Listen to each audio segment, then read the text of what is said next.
Basketball people, we have news. Let's go to more news about the Golden State Warriors. I ask you to give a thumbs up and subscribe to my channel, as I am a Warriors fan. Jonathan Kuminga surprised many NBA analysts with a strong performance in the Warriors' victory over the Lakers.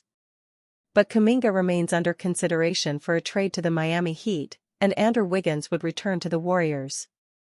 The Golden State Warriors are itching to capture one more NBA title before Stephen Curry, Draymond Green, and Jimmy Butler ride off into the sunset. In an effort to return to the mountaintop in 2025-26, one NBA writer has suggested that the franchise call on a familiar face to accomplish that goal and keep their dynastic run alive. Swapping Andrew Wiggins for Jonathan Kuminga and Buddy Hield works salary cap-wise for the Warriors, and Hield could be redirected to a third team to net Miami. I'm not sure how smart it would be for the Warriors to so heavily prioritize their familiarity with Wiggins, but he remains a solid 3-and-D wing with some inconsistent scoring punch. It goes without saying that Andrew Wiggins enjoyed the most productive campaign of his 11-year career with the Warriors during the 2021-22 season, when he was selected to his first All-Star game and played a massive role in the team's 2022 NBA Finals victory over the Boston Celtics. After the 30-year-old forward was dealt, Golden State's general manager Mike Dunleavy will likely be gauging the trade market for their up-and-coming combo forward Jonathan Kuminga past the January 15th trade eligibility deadline, and the Miami Heat have been named in the past as a potential suitor. If the Warriors can reacquire the skilled two-way wing, Curry and company could be well on their way to asserting themselves as serious championship contenders in a loaded Western Conference this season. He too reasons Al Horford left the Celtics for the Warriors. The new NBA season is officially here, and Al Horford has a new uniform. No longer is Horford suiting up as the wily veteran center for the Boston Celtics. Now, he's across the country with the Golden State Warriors. It's a move from one NBA title contender for another, and Horford will try to make his impact with a new set of legendary teammates that include Stephen Curry, Jimmy Butler, and Draymond Green. Horford is the type of player who feels like at any point in his career he would have been a good fit with this motion-based Warriors attack, and it'll be fun to see how he fits in now. In the end, it was a logical place for Horford to end up. Jonathan Kuminga's Warriors contract was actually the easy part. Why did Al Horford leave the Celtics for the Warriors? Horford spoke earlier this month and gave two simple reasons he left Boston for Golden State. Those two things, winning and money. I think the financial part was a component, but more than that, it was the winning part of it, trying to contend for a championship, Horford told The Athletic. And I think there was a lot of things up in the air, and it just felt like they weren't in that same vision, obviously, because, Tatum, getting hurt, that takes a big toll. So I think at that point I really had to, up until then I was staying in Boston the whole time. If Jason Tatum hadn't torn his Achilles, maybe Horford would have viewed Boston differently. But that's not the way it broke down, and the Celtics also traded away Kristaps Porzingis and Drew Holiday this offseason. The Warriors were also able to offer Horford about $3 million more per year than the Celtics, according to Sports Illustrated. Obviously, getting rid of Drew, getting rid of Kristaps, Horford said. And I know it's all salary stuff, but it was like a domino effect, and it was tough for me. It was a tough decision, but my wife and I, we prayed about it. I knew that it had to be something that was gonna be, that my family had to be on board with me for us to proceed in something like this. And that was it. So now Horford is with the Warriors, where he hopes to make one last run at a ring. Jonathan Kuminga just showed Steve Kerr and Warriors he can do what NBA experts said wasn't his skill set. In the Golden State Warriors' opening night win against the Los Angeles Lakers, Jonathan Kuminga proved many critics wrong. The Golden State Warriors had a successful first night of the 2025-26 NBA season, defeating the Los Angeles Lakers in an impressive outing. There were a lot of standout performers for the Warriors. Jimmy Butler scored 31 points, leading the team in points, while Stephen Curry scored 23 points and sunk the dagger late in the fourth quarter. But it was another star that earned a lot of praise in the immediate aftermath of the game. Many fans praised Jonathan Kuminga's performance, as he proved that he should be a starter. Draymond Green believes Kuminga vindicated himself and delivered when the pressure was high. But it was the little things he did that allowed him to prove his critics wrong. Jonathan Kuminga did exactly what Steve Kerr needs him to, despite Tim Bontemps saying he couldn't. Jonathan Kuminga had a rough start to the game, only scoring about 4 points in the first half and struggling to gel in the offense. However, it was the third quarter where he truly took over, scoring 13 points without missing a single shot during the period. What's interesting about Kuminga's performance is his efficiency from beyond the arc. Never known for his stellar three-point shooting, Kuminga went 4-6 from deep. This is exactly what Steve Kerr needs him to do. But more importantly, it's exactly what ESPN analyst Tim Bontemps said Kuminga's skill set didn't suit. He also needs to be a guy that can really guard on the ball and can hit an open three. And that's just not his skill set. He can guard on the ball, for sure. But he's not going to be a guy who's going to be comfortable taking a lot of catch-and-shoot threes. The fit is just clunky. It's going to be clunky. Everybody knows that.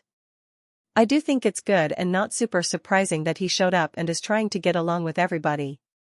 It's fair to say that, so far, Kuminga has proven Tim Bontemps wrong, as he did exactly the thing the ESPN commentator said he couldn't. Jimmy Butler explains taking Jonathan Kuminga under his wing after Lakers game. The Golden State Warriors kicked off their 2025-26 season with authority on Tuesday night, defeating the Los Angeles Lakers 119-109 behind a dominant performance from superstar Jimmy Butler and a breakout game from the newly extended forward Jonathan Kuminga. Butler led all Warriors with 31 points while shooting a perfect 16-4-16 from the free throw line, while Kuminga had 17 points, 9 rebounds, and 6 assists in a surprise addition to the starting lineup, showing the chemistry that has been developing between the two wings throughout training camp. A developing chemistry. Following the victory, Butler spoke about his commitment to developing Kuminga into the star the Warriors believe he can become. "I just want to help Jonathan Kuminga, be great," Butler told reporters, according to Anthony Slater of ESPN. "He's got so much raw talent. He's so aggressive, he's athletic, he's super smart. I'm trying to teach him a little bit of what I see throughout the game." The 23-year-old Kuminga, who recently signed a 2-year, $48.5 million contract extension after a long negotiation this offseason, showed exactly why Butler's investment is worth it. After a somewhat rocky first half that included rushed shots and turnovers, Kuminga exploded in the third quarter with 13 points on perfect shooting, including 3 triples that helped Golden State build a big lead. His 4 three-pointers on the night tied a career high, while his 6 assists fell just one shy of his personal best, and alongside Butler, the Warriors wing duo looked overwhelming for the Lakers. Butler's influence. Butler also revealed the impact of their relationship both on and off the court.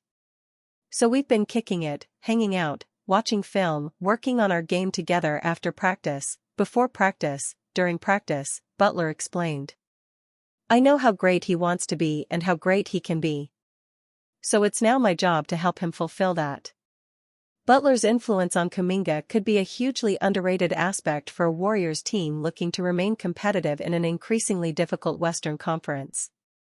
The 6-time All-Star has built his future Hall of Fame career on tough defense, intelligent foul drawing, and a commitment to winning, something that he's now passing on to one of Golden State's most promising young players.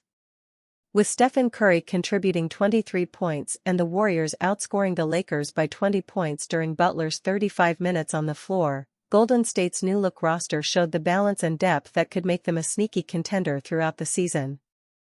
If Butler can accelerate Kuminga's development while also elevating his own elite play, the Warriors may have found the key to extending their championship window, even if for a few years. The Warriors return home to host the Denver Nuggets on Thursday night at 10 p.m. Eastern Standard Time. Warriors star point guard predicted to be MVP finalist in 2025-26 Mage.s. The Golden State Warriors star point guard is likely solely focused on winning his 5th championship this season. However, it's reasonable to assume the 37-year-old stud wouldn't be opposed to receiving high individual praise in 2025-26. The Mercury News' Joseph Dicus predicts that the four-time NBA champion will be an MVP finalist at the end of the upcoming season. Predicting a great Steph Curry season seems as mundane as rush hour traffic on 101, the Mercury News' Joseph Dicus wrote Tuesday. But even coming off a second-team All-NBA season last year, calling for Curry to be a top-3 MVP finisher would be completely unprecedented at his age, 37, at his height, 6'2". So here's the argument for Curry contending for the MVP 10 years after his historic 2015-16 season. He is still an elite offensive engine, averaging 24.5 points per game last season as the team's driving force. Add in the fact that there will be nights when Butler and Green and Horford may not play, leaving the spotlight to rest solely on Curry. He finished 9th in MVP voting last season, but he'll be named one of 3 finalists for the award this season. The Warriors' offense can't survive without Curry on the hardwood. The former lottery pick routinely creates headaches for opponents thanks to his generational perimeter shooting and playmaking chops. When Curry was forced to exit the postseason early last year due to a grade 1 calf strain, the Dubs looked lost on the offensive end, allowing the Minnesota Timberwolves to have their way with the vulnerable Western Conference contenders. Considering Curry, who connected on 39.7% of his triples last year, should be extra motivated entering his 17th NBA season, and an MVP-caliber campaign isn't out of the realm of possibility for the future Hall of Famer. Why Kuminga is a name to watch for the Warriors. Golden State signed Kuminga to a 2-year deal, worth $46.8 million, earlier this month. The terms were agreed to right around the restricted free agent deadline. While Kuminga committed to 2 years, there's no guarantee he'll play for the Warriors through 2027. For starters, the Warriors have a team option for the 2026 to 2027 season.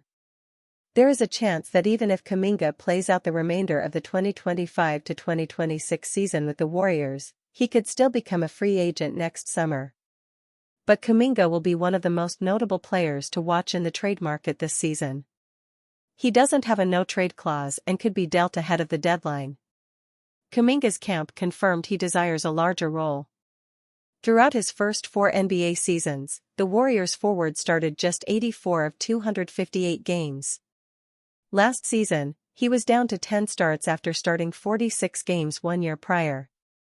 Whether he's starting or in a bench role, Kuminga is going to have an opportunity to have an impact on the game. Will it be enough to keep him happy? That's what interested suitors are going to be monitoring throughout the year. Last year, Kuminga averaged 45% from the field, producing 15.3 points per game. He came down with 4.6 rebounds per game and dished out 2.2 assists. The Warriors plan to give him an honest look in the starting 5.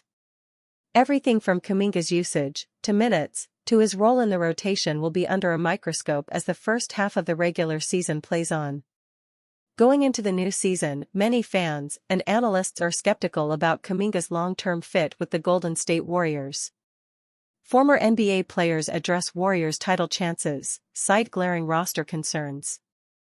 After a significant lull in the offseason owing to ongoing contract negotiations with Jonathan Kuminga, the Golden State Warriors managed to put together a fairly competitive roster. Led by solid veteran talent to support their superstar core, the Warriors are primed to contend for a title. But do they have what it takes? Former NBA players DeMarcus Cousins and Lou Williams expressed their concerns with the team's roster on a recent episode of Run It Back. It's going to be tough, but I'm curious to see how they're going to navigate through these waters with having all these older guys, said Williams. You add Al Horford, and obviously, he's decorated, he's a champion, he's going to be that stretch 4 or 5 that they need and how they like to play. But Steph Curry, 37, Butler, 36, Draymond 35, Al Horford, 39. This league is getting younger and younger. Remember last year, around this time of the year, we were talking about the changing of the guard, Williams continued. So this looks scary for the Golden State Warriors. But in the end, you've got some accomplished guys that can go out there and compete at a high level. My only concern is the obvious, it's going to be their age. While Williams expressed his concern, former Warriors big man DeMarcus Cousins chimed in, I think it puts that much more pressure on the younger guys. It's kind of baffling to me why you would have the type of summer you had when it came to signing your young talent in Kuminga. Cousins rationalized that on a roster with so many veterans, the onus would fall upon the youth to carry the team, primarily because the veterans wouldn't be available for every game. However, due to the team's approach to the offseason, with signing Kuminga being a priority, Cousins was unsure of Golden State's plans. As constructed, the Warriors boast a formidable lineup paper, even if several fans may not agree with it. But concerns regarding their age are certainly valid. Can the Warriors build upon their solid preseason? After finalizing the deal with Jonathan Kuminga, the Warriors started completing their key free agency signings, slowly piecing their roster together. By the preseason, the team was ready to go, and the results were largely positive.